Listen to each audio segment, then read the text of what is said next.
ना इसको बनवाया किसने था? राम भगवान के जो बच्चे थे ना, कुछ उन्होंने बनवाया था इस मंदिर को। तो जो बाबर था उसने अपने सेनापति को बोला मीर को कि इस राम मंदिर को तोड़ दो। 1528 में बाबर ने अपने सेनापति मीर को बोला कि राम मंदिर को तोड़ दो। और सिर्फ राम मंदिर ही नहीं, बाबर ने, मुगलों ने पता नहीं कितने सारे जो हमारे मंदिर हैं उनको तोड़ा था, बट उसके बावजूद भी हमारे सनातन को खत्म नहीं कर पाए। नालंदा यूनिवर्सिटी पता है ना 6 महीने तक जलती रही थी, उसमें पता नहीं हमारे कितने सारे ग्रंथों को, वेदों को जला दिया। मतलब साइंटिस्ट आज भी जिन चीजों की मतलब वो कर रहे हैं ना रिसर्च वगैरह, और उनको जो चीजें पता लग रही है वो वहां पर लिखी हुई थी भाई। एनीवे, उसके बावजूद भी मिटा नहीं पाए। तभी तो बहुत खुशी होती है कि 500 साल से भी ज्यादा का जो संघर्ष था वो आज पूरा हो रहा है 22 जनवरी को। तो जो बाबर था उसने अपने सेनापति मीर को बोला कि राम मंदिर को तोड़ दो, और वहां पर ना फिर बाबरी मस्जिद बनाई गई, जिसको हम बाबरी मस्जिद बोलते हैं ना आज के टाइम। अच्छा, देन उसके बाद कई सालों तक ना ये सिलसिला ऐसे चलता रहा। एंड देन 1717 में जयपुर के राजा जयसिंह मीर द्वितीय वो आते हैं और वो कोशिश करते हैं कि वो जो जगह है ना वो हिंदुओं के लिए बहुत पूजनीय है। तो उनको होता है कि यार वहां पर हिंदुओं के लिए पूजा करने का एक स्थान तो होना चाहिए, या उसके जो आसपास का स्थान है ना मस्जिद के, वो हिंदुओं का ही था, हिंदुओं का ही है, तो पूजा करने के लिए एक स्थान होना चाहिए। तो वो बहुत कोशिश करते हैं कि पूजा करने के लिए कोई जगह मिले, बट नहीं मिल पाती, सारे प्रयास विफल जा रहे हैं। बट समहाउ बहुत सारी मेहनत करने के बाद ना वो एक जगह ले लेते हैं, एक चबूतरा बनाते हैं प्रभु श्री राम का, कि हाँ अब हिंदुओं के लिए भी एक पूजा स्थल मिल चुका है। प्रभु राम की वहां पर मूर्ति होती है कि हाँ एक चबूतरा बना दिया, यहाँ पर आओ पूजा करो। बहुत मेहनत के बाद होता है ये। 1528 में जब बाबर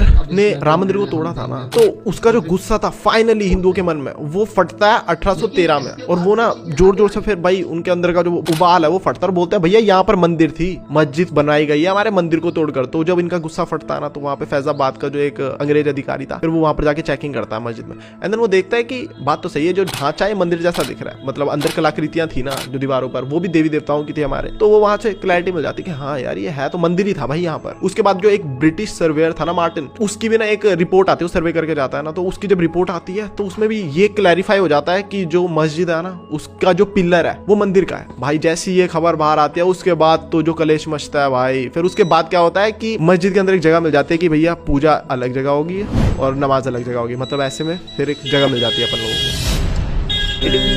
ये वो साल था जहां मतलब फर्स्ट टाइम हिंदू और मुस्लिम दोनों के बीच में ना विवाद स्टार्ट हो गए। उसके बाद 2 साल बाद 1855 में मुसलमान तो अंदर जा रहा था मस्जिद के, लेकिन वो विवाद के बाद हिंदुओं की एंट्री बंद कर दी, जबकि हिंदुओं को भी जगह मिली थी वहां पर पूजा करने के लिए, बट नहीं। तो 1855 में 2 साल बाद मुसलमान ही जा रहा है, हिंदुओं को बंद कर दिया।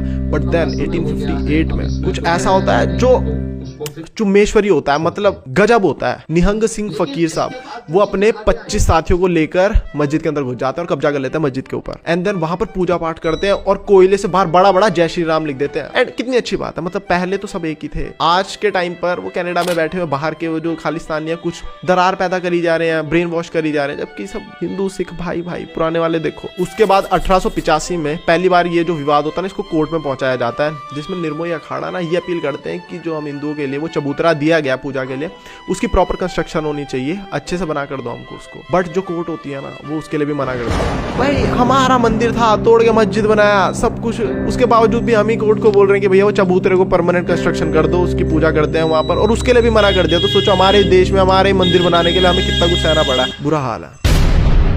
तो उसके बाद अब टाइम आता है जब देश आजाद हो जाता है। अब हिंदू खुश, कहते ले भाई ले, पहले ब्रिटिश का रास्ता उन्होंने नहीं भैया राम मंदिर बनने दिया, कोई दिक्कत नहीं है भैया, बहुत सह लिया। अब तो देश आजाद हो गया, अब तो हम स्वतंत्र है भाई, अब तो हम हमारे राम मंदिर लाएंगे। ये गलत है, क्योंकि उसके बाद जो पार्टी आती है ना वो पार्टी भी ब्रिटिश और मुगल वाली ही थी। मुस्लिम सपोर्टिव पार्टी रही है हमेशा से कांग्रेस, तो उसने भी क्या ही सॉल्व करना था। तो सीन क्या होता है, उसके बाद आ जाता है 1947 में देश आजाद हुआ।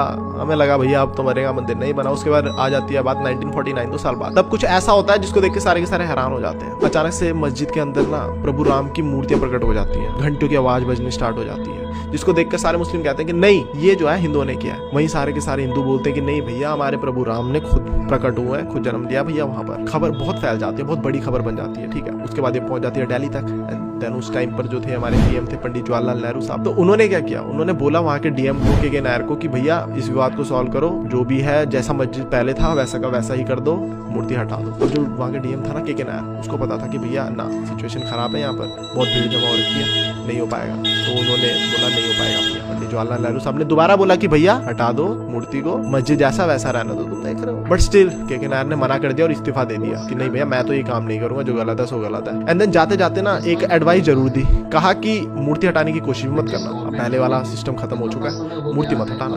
तो कहा कि ऐसा कर सकते हो तुम कि एक ना जाली लगा दो प्रभु राम की मूर्ति के आसपास ना जाली लगा दो, एंड देन इस्तीफा दे दिया। और जो फिर जवाहरलाल नेहरू साहब थे उन्होंने फिर उनके एडवाइस को लिया और फिर जाली लगा दी। अब हमारी प्रभु राम जो थे वो जाली के अंदर थे। बताओ मतलब कितना सब कुछ सहने वाली बात होगी। अपनी जमीन पर अपने पुत्र ने जो मंदिर बनवाया था वहीं पर ये सब कुछ चले जा रहा है इतने सालों तक। ये बहुत गहरा विषय था, आस्था जुड़ी होती है। हमारे भगवान है, सो रोज सुबह शाम ना भाई पूजा करते हैं हम जिनकी, उनके साथ जब इतना सब कुछ होता है ना तो अच्छा नहीं लगता। अब टाइम आ जाता है 1980 का। अब बीजेपी पार्टी जो वो इस टाइम पर एक अच्छी खासी पॉलिटिकल पार्टी बन जाती है, ठीक है। और इन्होंने हमेशा से राम मंदिर का सपोर्ट किया था और इनके जो पॉलिटिकल एजेंडा होता है उनमें राम मंदिर का एजेंडा था, हमेशा से ही था। तो बीजेपी पार्टी जो है वो हमेशा से राम मंदिर का मुद्दा उठाती थी। वीएचपी पार्टी हो गई, आरआरएस, ये सब ना जी जान लगा देते थे मुद्दे को देश भर में उठाने के लिए। अब ये जो राम मंदिर की मांग थी ना पूरे देश में ना बहुत तेजी से फैल गई थी, जिस काफी लोगों को जागरूक कर दिया था इन लोगों ने, ठीक है। तो फिर बीजेपी ने क्या किया, एक प्लान बनाया कि 1984 में हम एक रथ यात्रा निकालेंगे और वो भी जाती सक्सेसफुल। बट क्या हुआ कि उसी टाइम पे जो इंदिरा गांधी थी उनकी डेथ गई और देश में माहौल बहुत खराब हो गया भैया, इमरजेंसी भी लग गई, बहुत टेंशन का माहौल था देश के अंदर, तो फिर नहीं हो पाई। पता 1919 में इस यात्रा को निकाला जाता है और इस यात्रा को जो लीड करते हैं वो उस टाइम के बहुत बड़े लीडर थे, वो थे लाल कृष्ण आडवाणी जी, वो इसको लीड करते हैं। और ये यात्रा बहुत अच्छे से सफल होती है, बहुत सारे राम भक्त जुड़ते हैं भाई, लाखों भीड़ में जुड़ते हैं। ये यात्रा सोमनाथ से अयोध्या तक निकाली जाती है। एंड देन जब ये यात्रा बिहार के समस्तीपुर पहुंचती है ना तो वहां पर उस टाइम पे लालू जी की सरकार होती है, तो वो क्या करते हैं, आडवाणी जी को गिरफ्तार कर लेते हैं, अरेस्ट कर लेते हैं। एंड इस टाइम पे ये जो वीडियो है इसमें तुम्हें साफ साफ नजर आ रहा होगा कि इस भीड़ में एक ऐसे कार्यकर्ता भी है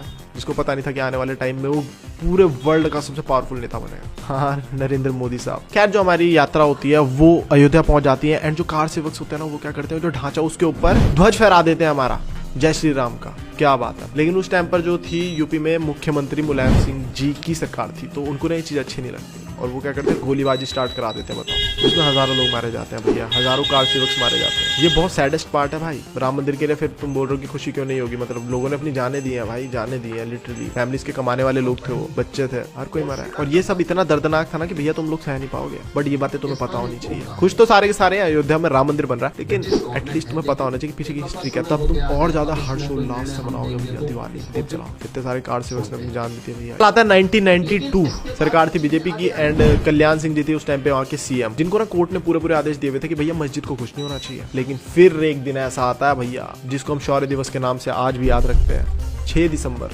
1992, 1:55 पर पहली गुंबद को गिराया जाता है एंड देन दोपहर के 3:30 बजे दूसरी गुंबद को और शाम के 5 बजे तक तीनों गुंबदों को गिरा दिया जाता है फाइनली। अच्छा, तीनों गुंबदों को गिराने के बाद अगले 1.5 घंटे के अंदर अंदर राष्ट्रपति शासन लग जाता है भैया। और जो हमारे कल्याण सिंह जी जो सीएम थे वो इस्तीफा दे देते हैं एंड वो ये पूरा का पूरा सुनिश्चित करते हैं कि भैया एक भी कार सेवक के ऊपर अगर गोली चल गई ना बहुत मारो। वो बहुत अच्छा स्ट्रिक्टली वो दे देते हैं ऑर्डर कि भैया गोलियां नहीं चलनी चाहिए किसी भी कार सेवक के ऊपर, और वो खुशी खुशी अपनी कुर्सी छोड़ देते हैं। ऐसे ऐसे लोग हैं भाई जिन्होंने राम मंदिर में अपना अपना योगदान दिया है। रोकने वाले तो बहुत थे भैया, बहुतों ने कोशिश करी है, पिछले 500 सालों से ऐसे नहीं चले आ रहा है युद्ध। और तो हम तो कितनी प्यारी जनरेशन है भाई जो हमारे सामने उद्घाटन होते हुए देखेंगे हम लोग। आगे चलकर केंद्र में आती है बीजेपी की सरकार और अटल बिहारी वाजपेयी जी बनते हैं हमारे पीएम और फिर से राम मंदिर की जो मांग है वो तेज हो जाती है। आखिरकार एएसआई को सर्वे करने का आदेश सा मिल जाता है। एएसआई के सर्वे के बाद ये साफ हो जाता है कि वहां पर राम मंदिर ही था और इसी वजह से हमारे देश पर कई हमले भी हुए क्योंकि कुछ लोगों ने ये चीज पसंद नहीं आई थी। 2005 में लश्कर तैयब के आतंकवादी राम मंदिर कॉम्प्लेक्स के ऊपर अटैक कर देते हैं। इतने सारे संघर्षों के बलिदानों के बाद फाइनली बड़ा दिन आ ही जाता है 2019 जब सुप्रीम कोर्ट ये ऑर्डर पास कर देता है कि भैया जो जमीन है वो राम मंदिर ट्रस्ट को ही दिया जाए।